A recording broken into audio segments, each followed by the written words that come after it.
Hello friends, welcome to exam hall. Money chapter के second video में आज हम देखने जा रहे हैं money supply and measure of money supply. तो सबसे पहले मनी सप्लाई होती क्या है ये समझना जरूरी है। देखिए, नोट्स एंड कॉइन्स की सप्लाई को मनी सप्लाई कहते हैं। ठीक है, तो हमारे देश में नोट्स एंड कॉइन्स की सप्लाई करता कौन है? Reserve bank of India. ठीक है, तो reserve bank of India notes बनाता है और कॉइन्स को बनाने का काम गवर्नमेंट ऑफ इंडिया का है। ठीक है, लेकिन डिस्ट्रीब्यूशन जो है दोनों आरबीआई ही करती है। नोट्स एंड कॉइन दोनों ही सप्लाई जो है आरबीआई करती है। तो देखिए, इसका अगर डेफिनेशन अगर एग्जाम में लिखने के लिए आ जाए तो आप क्या लिखेंगे कि money supply refers to total volume of money. ठीक है, पूरा जो पैसा है वो सब at a particular point of time, एक खास समय पर, मतलब कि जो लोगों के पास, हमारे देश के लोगों के पास जो पूरा नोट एंड कॉइन्स हैं, ठीक है, उस पूरे नोट एंड कॉइन की सप्लाई मनी सप्लाई कहलाएगी। ठीक है, हमारे देश के लोगों के पास एक समय में जो पूरा पैसा है वो पूरा पैसा मनी सप्लाई कहलाता है। ठीक है, देखिए, आरबीआई मनी सप्लाई करने के 4 मेजर्स लेती है। जो पहला मेजर है आरबीआई का वो है cash, demand deposit and other deposit.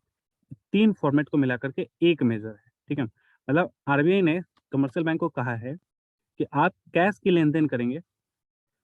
दूसरा है कि आप अकाउंट खोलेंगे लोगों का, सेविंग अकाउंट, करंट अकाउंट। इसके द्वारा भी मतलब पैसों का लेन-देन होता रहेगा। जब आप पैसा माँगने जाते हैं, ठीक है, जब आप पैसा माँगने जाते हैं तो उसे बोलते हैं डिमांड। ठीक है, और जब पैसा आपके पास एक्स्ट्रा है और जमा करने जाते हैं तो उसे बोलते हैं डिपॉजिट। ठीक है, तो यही होता है डिमांड डिपॉजिट, डीडी मतलब डिमांड डिपॉजिट। फिर अदर डिपॉजिट, जैसे कि मान लीजिए और भी चीज़ें हैं जो आप जमा कर सकते हैं, जैसे गोल्ड है, वो है अदर डिपॉजिट। ठीक है, गोल्ड भी आप बैंक में जाकर जमा कर सकते हैं और उसके बदले में अगर आपको पैसा लेना है, लोन लेना है, आप ले सकते हैं।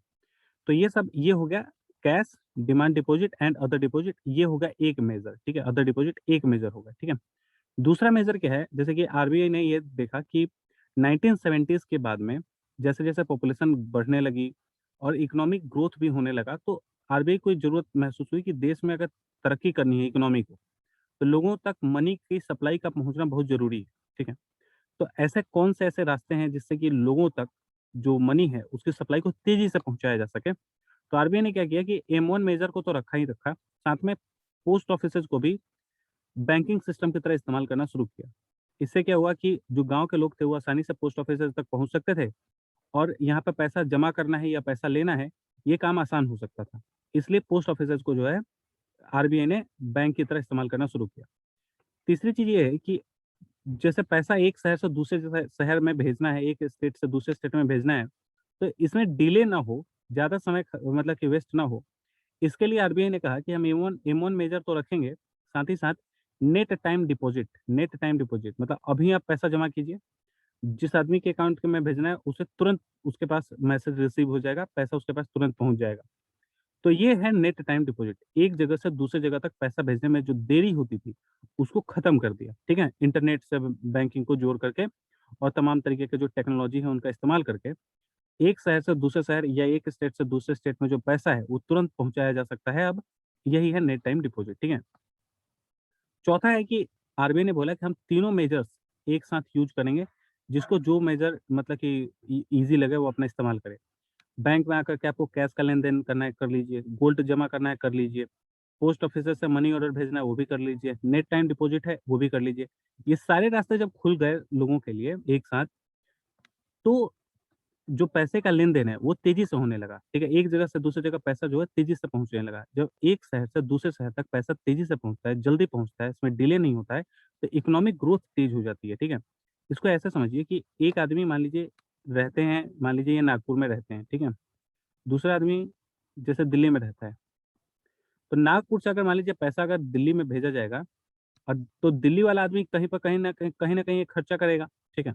तो जब इसका खर्चा होगा कोई पैसा, वही तो किसी तीसरे आदमी के लिए इनकम बनेगा।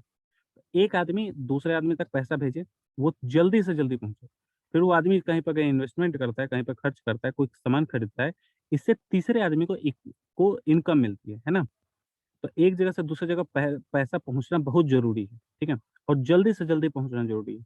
इसीलिए मनी सप्लाई करने के 4 मेजर्स आरबीआई लेती है, ठीक है? तो फ्रेंड्स, इस वीडियो में बस इतना ही। अगली वीडियो में हम देखने वाले हैं कमर्शियल बैंक क्या होता है, सेंट्रल बैंक के क्या फंक्शंस हैं और तमाम इससे इससे जो भी सवाल जुड़े हैं जो सीबीएसई ने अब तक पूछे, वो सब कुछ हम आगे के वीडियोज़ में देखेंगे। इसके पहले वाले वीडियोज़ और अदर वीडियोज़ जो इसके साथ जुड़े हुए हैं और अलग सब्जेक्ट के भी वीडियोज़ के प्लेलिस्ट आप हमारे डिस्क्रिप्शन में उसके लिंक देख सकते हैं। बाकी अगर आपको पीडीएफ डाउनलोड करना है, तो आप हमारे टेलीग्राम इस आईडी पे को आप सर्च कीजिए, ये हमारा लोगो है, इसको देख कर के आप वहाँ से डाउनलोड कर सकते हैं। अगर आप कोई असाइनमेंट स्कूल का है, जो हमें शेयर करना चाहते हैं, जिस पर कोई डाउट है आपका, तो आप हमें exam.hall.2021@gmail.com इस पर आप हमें भेज सकते हैं। इससे हम जितना जल्दी हो सकेगा रिप्लाई करेंगे और जो अगर वीडियो बनाना हो, तो वीडियो बना देंगे, ठीक है? फिर मिलते हैं अगले वीडियो में। Thank you.